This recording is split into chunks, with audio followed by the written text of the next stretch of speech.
Good morning বন্ধুরা, সবাইকে কেমন আছো সবাই?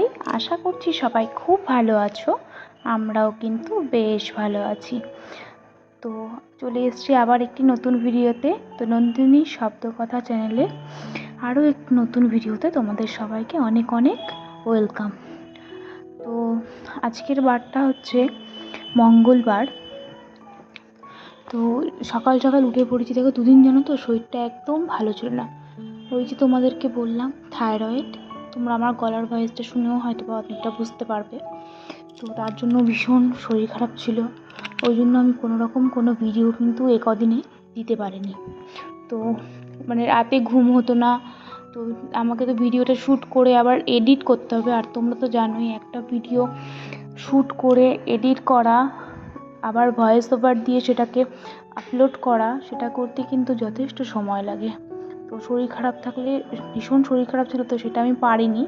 তো সেই জন্য আমি দুদিন পর আজকে আমার শরীরটা একটু ভালো আছে।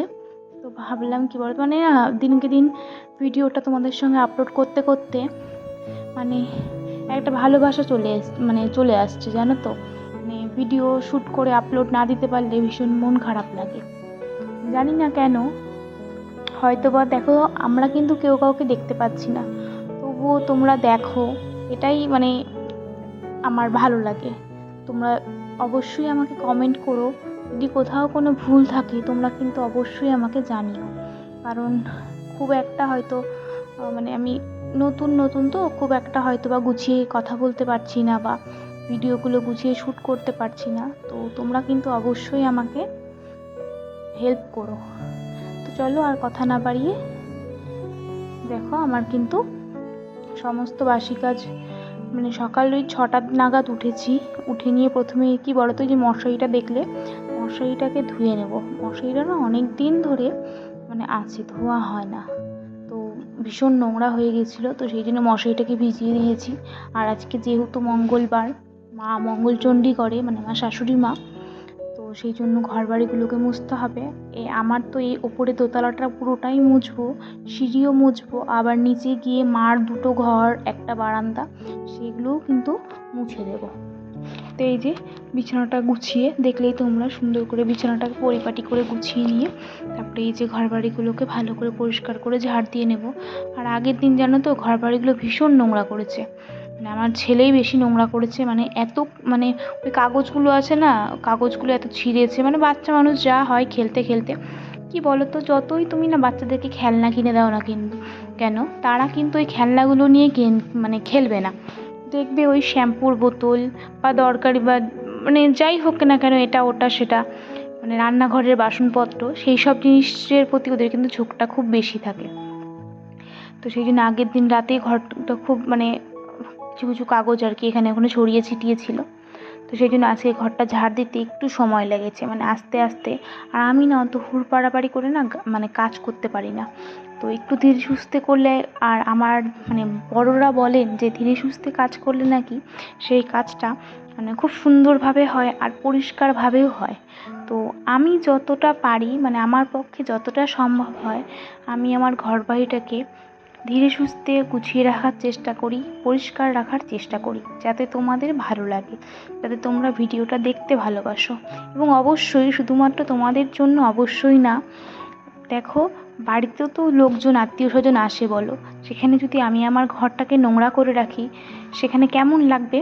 আর ঘরটা সবসময় পরিষ্কার পরিচ্ছন্ন থাকলে না একটা পজিটিভ একটা ভাইব আসে, জানো তো, ভীষণ শান্তি লাগে, ভীষণ শান্তি লাগে।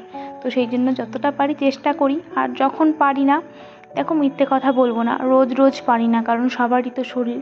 আর দেখবে কোনো দিন কাজ একটু বেশি থাকে, কোনো দিন কাজ কিন্তু একটু কম থাকে। তো সেই অনুযায়ী মনে করো যে হয় আর কি। তো আর আজকে থেকে ছেলের স্কুলও শুরু হয়ে গেছে। আর আজকে জানো তো কি হয়েছে, আমাদের বাড়িতে যে কাজ করে, তো সে কালকে বাবের বাড়িতে গিয়েছিল। তো আমরা জানি না, আমাদের পাশেই তো আমি না জানি না যে সে এসছে কি না। তো সেই জন্য তাড়াতাড়ি করে আমার ঘরগুলো মুছলাম, দেখলেই তোমরা, ঘরগুলো মুছে তারপরে আবার মার ওদিকার ঘরগুলো মুছে স্নান করার আগেই তো বাসি কাজগুলো সারতে হবে বলো, স্নান করলে তো হবে না। দেখছি অনেকটা বেলা হয়ে গেছে, এখনও আসছে না। আবার তার বাড়িতে গেলাম, তার বাড়িতে গিয়ে দেখলাম সে নেই। তারপরে আবার বাড়িতে এসে দেখি যে সে আমাদের বাড়িতে কাজ করছে, জানো তো, মানে এদিকে মানে আমাদের বাড়ি এদিকে অন্য বাড়িতে কাজ করছিল। তো তো যাই হোক, তাড়াতাড়ি করে যাবে, স্নানটা করে এসে তাড়াতাড়ি করে ভাতটা বসিয়ে দিয়েছি। কারণ ওই যে বললাম ছেলের স্কুল শুরু হয়ে গেছে, ওই জন্য না তোমাদের সঙ্গে আজকে ওই ভাত বসানোর ভিডিওটা সেটা আমি শ্যুট করতে পারিনি। তো ওই ভাতটা বসিয়ে দিয়েছি। আর তোমার দাদাভাই আজকে বাজার থেকে নিয়ে এসেছিলো বাটা মাছ আর কিছু ওই রুই মাছের পেটি নিয়ে এসেছিলো। ওই যে আমার ভাস্তা ছোটো ছোটো মাছ খেতে পারে না, তো ওর জন্য ওই রুই মাছের পেটি নিয়ে আসতেই হয়। আমার ছেলে যেরকম সব রকমের মাছ খায়, ছোটো থেকে বড় সব রকমের, কিন্তু আমার ওই ভাস্তা শুধু ওই পেটি মাছগুলোই খায়। তো সেই জন্য দেখো মাছগুলো আমি সুন্দর করে ভেজে নিলাম। ভেজে নিয়ে আর আজকে না সেরকম রান্না নেই, ওই যে বললাম মার মঙ্গলচণ্ডী, তো মা আজকে ওখানে খিচুড়ি করবে, তো আজকে আমরা সবাই মিলে ওটাই খাবো। তো এদিকে সেই জন্য ওই যে দেখো রাতের জন্য একটুখানি মাছের ঝোল করব। রাতে তো বিশেষ সেরকম কিছু লাগে না খেতে, দেখবে খেতেও ইচ্ছে করে না অনেক সময়, আর মা রাতে রুটিই খায়।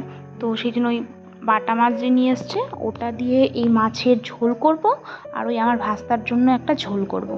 কারণ ওই যে ওদিকে রান্না হবে, সবাই তো ওদিকেই খাওয়া দাওয়া করবো। আর আজকে না বাড়িতে সবাই আছে, মানে দাদা ভাইয়ের স্কুলে ছুটি, ওই সরকারি স্কুলগুলোতে তো গরমে ছুটি দিয়ে দিয়েছে, কিন্তু বেসরকারি স্কুলগুলোতে দেয়নি।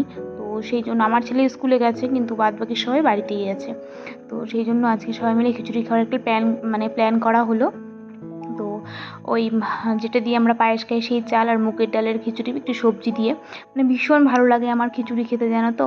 আর একটু যদি সবজি দিয়ে হয় না আরও বেশি ভালো লাগে। তো তোমরা কিন্তু অবশ্যই জানিও কে কে তোমরা খিচুড়ি খেতে ভালোবাসো। তো তোমাদের সঙ্গে কথা বলতে বলতে দেখো আমার কিন্তু এই যেদিকে রান্নাটাও হয়ে এসছে, দেখো এদিকে ঝোলটা হয়ে গেছে, মাছগুলো দিয়ে ঝোলটা ফুটিয়ে নামিয়ে নেব।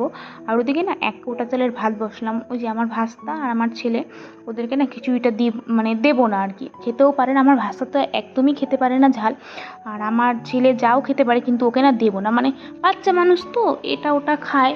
তো সে এর আগে একবার দিয়েছিলাম খিচুড়ি, সেটা খেয়ে না ওর ভীষণ শরীর খারাপ হয়েছিল।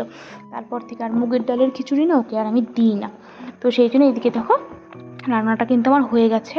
এখন দেখো আমি রান্নাঘরটা ভালো করে পরিষ্কার করে নেব, করে নিয়ে আবার ওদিকে যাব, মাকে সব একটু সবজিগুলো কেটে দেবো, খিচুড়ির যে সবজিগুলো ভেবেছি তোমার দাদাকে দিয়ে মানে সকালেই বাজার থেকে নিয়ে এসেছিলাম, মানে আনিয়ে রেখেছি ওই ঝিঙা, একটু পটল, একটু ডাঁটা, এইসব দিয়ে খিচুড়ি খেতে না ভীষণ ভালো লাগে সবজি, তাই না বলো।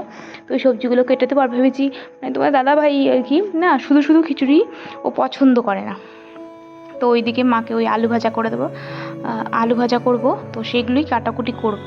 তো দেখো তার মাঝে এই যে আমি কিন্তু একটু ফল খেয়ে নিয়েছিলাম, এখানে ছিল আম, আর তোমার দাদাভাই আজকেই নিয়ে এসছে, প্রথম মানে বছরের আম আমাদের বাড়িতে আসলো, আম আর পেঁপে আমার শ্বশুরমশাই কালকে নিয়ে এসছে, জানো তো পেঁপেটা এত মিষ্টি ছিল পেঁপেটাও, আর আমটাও কিন্তু ভীষণ ভালো ছিল। তো এই দেখো এই যে বললাম মা ওদিকে খিচুড়িটা বসিয়ে দিয়েছে, খিচুড়িটা হয়েও গেছে, এই যে এখন আমি যে আলু ভাজাটা ভেজে নিচ্ছি। আর এই যে দেখো ওই দিকটা দেখতে পাচ্ছ, ওই দিকটা ওটা কিন্তু ওই দিকে আমরা থাকি, আর এই যেদিকে দেখছো দুটো ঘর দিয়ে বারান্দা, এখানটায় কিন্তু মারা থাকে। তো এই যে এখানেই আমরা আজকে রান্নাবাড়ি করে এখানেই কিন্তু সবাই খেয়ে নেব। খিচুড়িটা হয়ে গেছে, আলু ভাজাটার অপেক্ষায়। আর পাঁপড়ও ভেজেছিলাম, ওই থালা পাঁপড়গুলো হয় না ওগুলো, তো সেগুলো আর তোমাদের সঙ্গে শেয়ার করা হয়নি। তো আজকের মতো এই পর্যন্তই ভিডিওটি রাখছি। দেখো সবাই খেতে বসেছে, তো দেখা হচ্ছে তোমাদের সঙ্গে পরবর্তী ভিডিওতে। ততক্ষণ পর্যন্ত তোমরা সবাই খুব ভালো